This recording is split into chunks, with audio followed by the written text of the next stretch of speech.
I did it. I've created Facebook ads campaigns for over 100 businesses, and in this video, you're gonna learn the 5 most frequent reasons why businesses fail when advertising online. That's likely flushing your hard-earned marketing budget and money down the toilet. Let's get started. Make sure to stick around to the end because I've got a bonus segment where I show you how to actually avoid all these errors businesses make, which can make you a whole lot more money. Hello everyone, welcome back to another video. My name is Gabriel Matt. I dropped university at the end of 2017 to pursue something incomprehensibly big, to create the largest university for entrepreneurs online that cultivates a community for young entrepreneurs and change makers, and that completely disrupts the current out-of-date education system.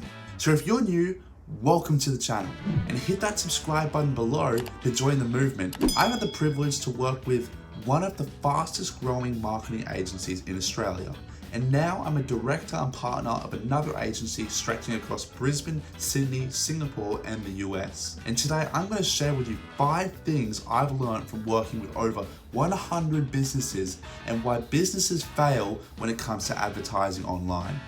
Let's get straight into it. Lesson number 1. Business owners suck at marketing.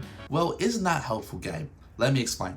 I was flabbergasted by the number of successful business owners out there that just suck at marketing and thought it was worth mentioning. And I don't mean just sucking with their technical ability to run Facebook ads or a Google ad, but actually sucking at acquiring customers using general, marketing. There are 3 channels businesses can use to acquire customers for context.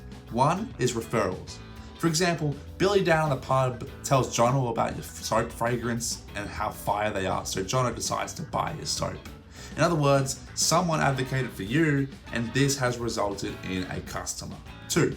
Outbound marketing. Ever spoken to Kutoot over phone about a new phone plan you should try? Hello there. Yep, that was racist. Yep, that is outbound marketing. Prospecting is its more socially acceptable term and can be done strategically using social media, i.e. LinkedIn, Facebook, Instagram, email, and cold calling. 3. Inbound marketing. This is what I do. I create a logical sequence for prospects to find your business and be nurtured into repeat buyers and advocates. In other words, it's a fancy way of saying marketing. Most businesses can do option 1 and 2.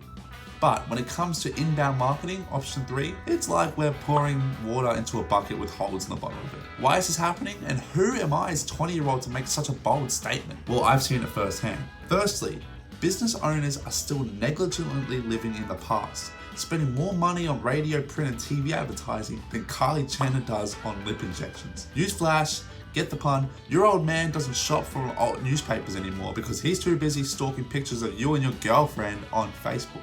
Secondly, something most business owners today might disagree with. Websites are dying, if not already dead. They act as a great storefront, don't get me wrong, showing features of your shiny products or services, which is great. But using them as an online salesman is kind of like asking a non-English speaking Puerto Rican band to yell at your customers while trying to sell your products. It's loud, annoying, and nobody in God's green earth can understand what the hell you're trying to say. Last but not least, business owners are too attached to their own core products to market them. Marketers are like this. What's the customer I'm trying to communicate to? What's the desired outcome they want? And how can I deliver on getting them to this outcome? That's how a marketer thinks. Business owners think differently. They think like this. I've got my product painted, I've got my website domain set up. Now, how can I market this product, i.e. sell this product to my desired customer? See the difference? Marketers are consumer-centric, while business owners tend to be quite product-centric or product-focused. For example, we had a client that sold training online courses for young individuals who wanted to learn how to do things like change their tires or check their engine before they went on a road trip so they didn't have to call RACQ, which is expensive, etc. And this product was great. But what was the problem? Instead of paying $89 for this short course, their market could just Google or YouTube the answer, which was free. And as marketers, if we can't prove to prospects, to customers that our solution is the most effective solution for reaching the end outcome, like changing a tire, well then we're fucked. What's the takeaway? You're either a business operator, a marketer, or somewhere in between the spectrum. never both. One likes to get their hands dirty, creating, testing, and hustling, and the former, like myself, loves formulating strategy to expand and grow, i.e. marketers. Both together love seeing that sweet, sweet dough coming in, baby. But that's business. So you gotta be self-aware to know if you're an operator, an entrepreneur who's an operator, or an entrepreneur who's a marketer, and find the other counterparts work together, whether that's hiring someone or hiring an agency or partnering with someone to fill in those gaps. Lesson number 2 that I learned. Facebook ads don't sell businesses products. A lot of businesses heavily rely on Facebook ads to actually sell their products. Here's the fact. Facebook ads for every business, irrespective of anything you do or anything you've heard of. If you run a Facebook ad to the right audience with the right text and a good enough creative, i.e. an image or video, people are going to click on your ad, period. If anyone disagrees with the above statement, they're either trying to sell you on their marketing product, which is probably print or TV, which likely sucks, or they're simply just stupid. Don't believe me? Well, here's an example. I built a Facebook ads campaign for a startup selling meal replacement shake sachets for people who were 50 plus and needed more energy. This business had very little money, very little startup capital to begin with, and no brand awareness. They were new. So I created a Facebook ads targeting campaign for men and women aged 50 plus with an image of a sachet over a stock image saying, get your free sample. They gave me a budget of $2,000, but we had to pause the campaign at $1,500 spend because they ran out of stock of the 1,000 sachets valued at $30 a pop. So yes, Facebook ads work. However, Facebook ads do not sell your products. Your landing page or your web page is where Facebook users land after they click the Facebook ad. And this is the salesman or woman for your product or service, the landing page. You can have the best, most amazing Facebook ad with a phenomenal video, an emotional driven ad copy that gets people's mouths watering and their dicks hard. But if you send them to a crappy landing page, well, it's kind of like pouring water into a bucket with holes in it in the bottom again. It's just a waste of money. In other words, say goodbye to that shiny Lamborghini, son. What's the takeaway? Don't use that sketchy website your best friend's uncle built for your online soap store. Instead, build a phenomenal landing page with all the right conversion principles that you can send traffic to and know that the Facebook ads are going to convert. I've attached a template for a great landing page that I built for an e-commerce business or a service business in the description below. Lesson number 3. Businesses suck at converting leads. One of the biggest reasons businesses would cancel was not that we weren't generating them constant volumes of hot, sexy leads and potential customers every day, served like a delicious 5-course meal at Jamie Oliver's. It's actually because businesses weren't equipped with the tools, i.e. the knife and fork, right, to convert the leads we were sending them into actual customers.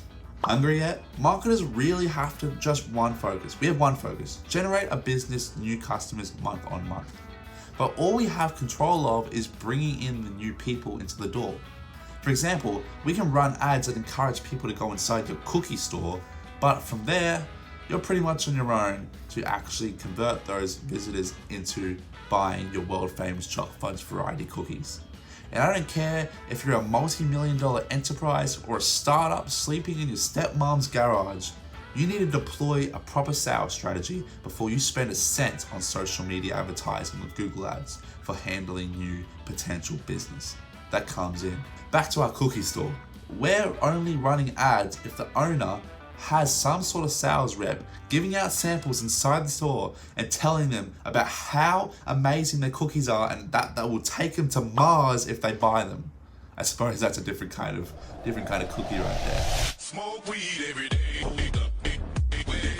What's the takeaway? Deploy the sales strategy. Hire someone, if not yourself, who's committed to following up all your leads that come through your business. Period. Leads are 10 times more likely to answer the phone if you call them within the first 5 minutes. So be quick to get in touch. And use a customer relationship management or a CRM system to manage, contact, and promote to your leads and customers. I mean, it is so a miracle. I recommend using ActiveCampaign. It's a cheap-ish more powerful option and one of the most powerful tools on the internet for salespeople to manage their leads and customers. And use a landing page. I've hammered this idea down your throat so many times, but I want you to understand you need to use a landing page if you want any kind of success with your website.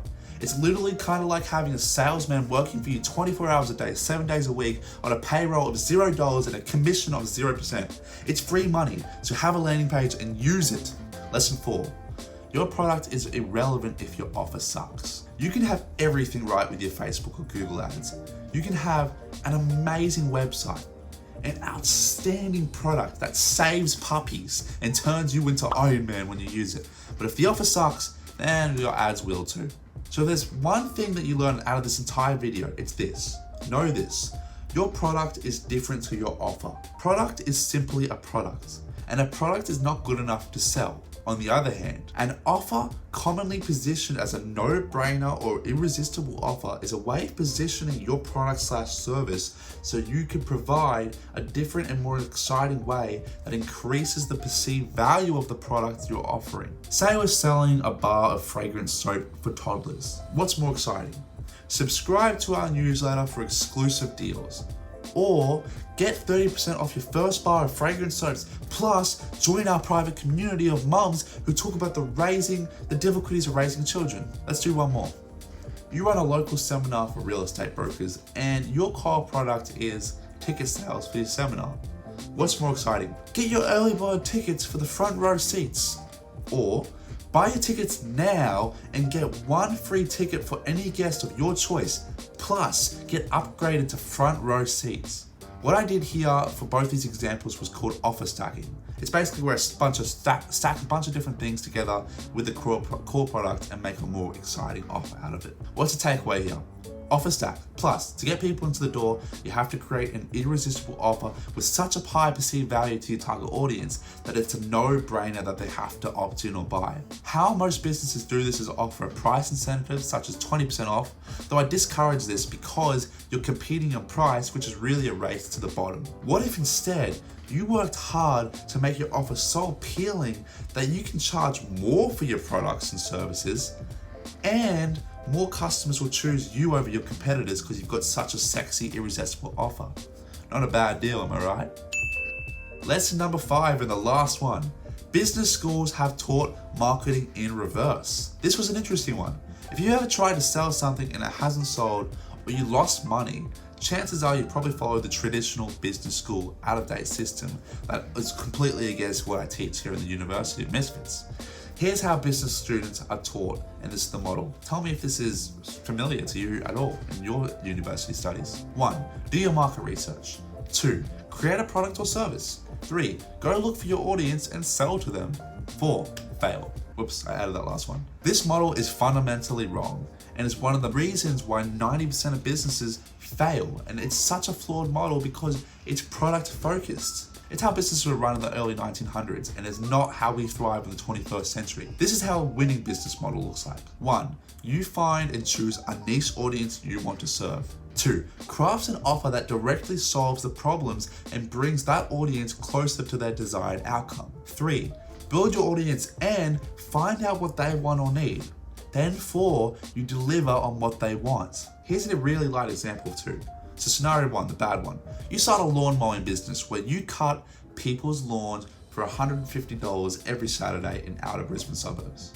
You build out your website and you start advertising, but no one is requesting your services. What a surprise. And no one's getting in touch. So scenario 1 was very product focused. Let's try scenario 2, the marketing approach. You choose that as a homeowner, you love taking care of your backyard and you want to help other homeowners achieve the same result, because you know that people struggle to have a nice backyard in the local outer Brisbane region.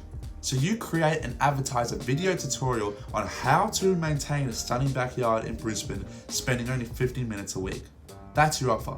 People download your video and some take action, while most realize that, and as you say in the video, that most need to buy the proper equipment, and instead they will hire you to do the job. The difference? The traditional model, which failed, tried to predict what the market wanted and horrendously failed. It was product focused. In the marketer's model, we first decided on who we were going to serve, and then we provided value to them up front by helping them achieve their outcome that they wanted with a video tutorial. And then we provided the value up front. And since we knew that once people watch the video, they realize that they need the heavy ass equipment to actually do the job, we knew that the next logical step for them was to then, instead of spending the $1,000 on the equipment, just to hire us for $150, which is the no-brainer offer. All right, guys, that is it for the 5 most frequent reasons why businesses fail when advertising online. I know it was a head full. I know that's a lot of information, so please feel free to go back and watch the video again if you want to understand it. And alternatively, leave a comment below in the LinkedIn or YouTube or wherever it's posted with any questions or queries, and I'm happy to go through and read the comments and give you my answers to those questions. Otherwise, thank you for watching the video, and I'll catch you over on the next video. Cheers.